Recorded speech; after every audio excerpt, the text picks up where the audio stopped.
it's a new year, and for some people that means a new career. If you think 2024 may be time to pivot to something else, we have someone who can help. Dr. Steffie Tomson is a mom and business owner who pivoted from working as a neuroscientist to inventing a shoe company. She joins us now with more. Good morning to you and welcome. Hi, thank you so much for having me.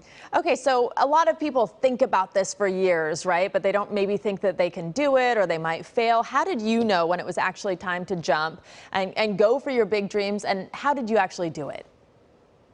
Well, in my case, I've always loved science and I pursued a career in neuroscience, studying specifically the brain and how we perceive our world.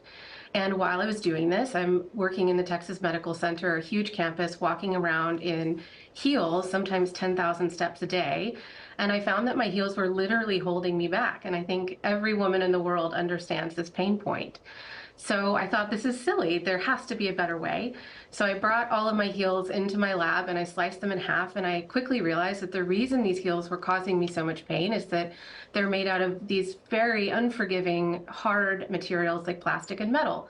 So I thought, well, if I want my heels to perform like a sneaker and to feel like a sneaker, then why don't we just make them out of sneaker foam?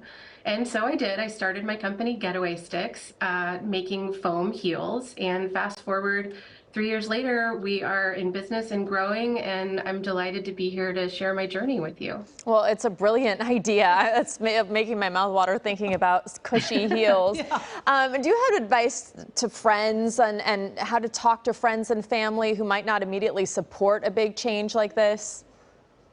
Sure. I mean, I think you're going to run into them. I think when you're starting something new that's uncertain, humans don't really like change. So they're probably looking out for you and trying to protect you.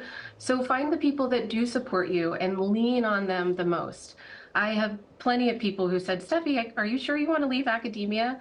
And now they're some of my best customers and my biggest brand advocates. So I would say support yourself in whatever way you can and surround yourself with the most supportive people.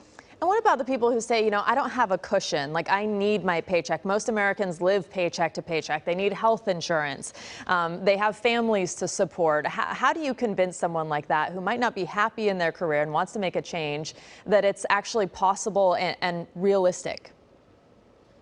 In my case, I started Getaway Sticks while I was a full-time professor. And so I had these two lines running in parallel.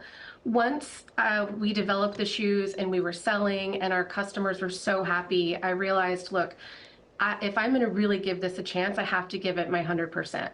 And so last July, I think in 2020, I retired from science and I've been full-time CEO now. And since I retired and started the company full-time, we've grown over 300%. So I definitely understand that pain point for sure, but I think at some point you just have to believe in yourself and take the jump.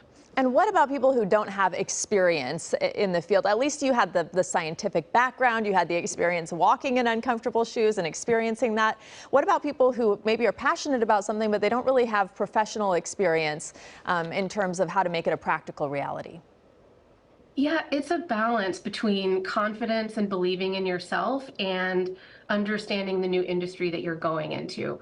We all have built up all of these transferable skills, no matter what industry you're in and no matter what industry you're going into. In my case, when I started, everyone in the industry said, no, Steffi, we don't make foam heels. That's silly. And I said, well, respectfully, I think that we can. So why don't we try this? Why don't you send me 8 shoes of different foams and different densities? I'll wear them and I'll tell you which is the closest to my vision. And they said, okay, all right. And so they did, and I wore them, and I came up with now what is our signature Rome foam. But I was able to do that because I believed that it was possible, and I understood why the industry was coming back and with this resistance. And so I was able to meet in the middle and create my dream product that both of us can sell now.